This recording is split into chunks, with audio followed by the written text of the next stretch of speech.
A West St. Paul woman who donated one of her kidneys to a Massachusetts man last year introduced him to her family this past weekend. Both were sexually abused by Catholic clergy when they were young and brought together by that uncommon bond.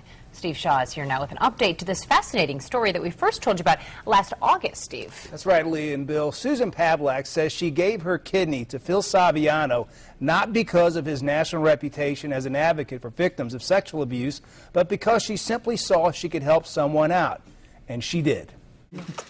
Phil Saviano and Susan Pavlak have known each other maybe a year. They're also dear friends. Such a good guy. He's done really good things in his life. I learn about them more and more. I gained a kidney, but I also gained a very close friend.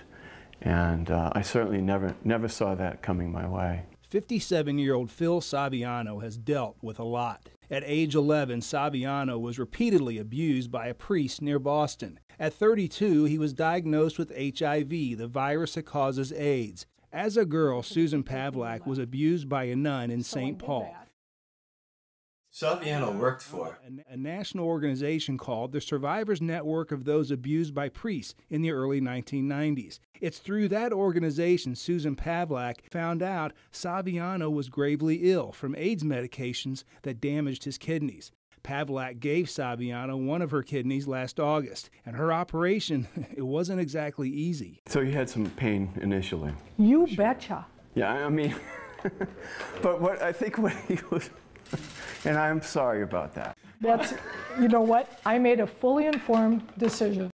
These are two people who have spent their adult lives refusing to let what they went through as children define them. The bad and criminal behavior of the people who wear collars and who cover up crimes against sexual abuse, that doesn't take away my belief in the values. The worst thing that happens to you, or even the bad things that happen to you in life, they can't be your whole story. I mean, it can't be the end of the story. This is the first time Saviano's doctors in Boston have allowed him to travel since a transplant last year. He spent the past 6 days in West St. Paul meeting Susan Pavlak's family, an experience both say they'll never forget. In St. Paul, Steve Shaw, 5 Eyewitness News. The highlight of Phil Saviano's trip to the Twin Cities, well, he got to meet Susan Pavlak's mother. Saviano says he feels good. He just has to manage all of his medications, which is nothing new to someone who's lived with AIDS for more than 2 decades. Steve Shaw, 5 Eyewitness News.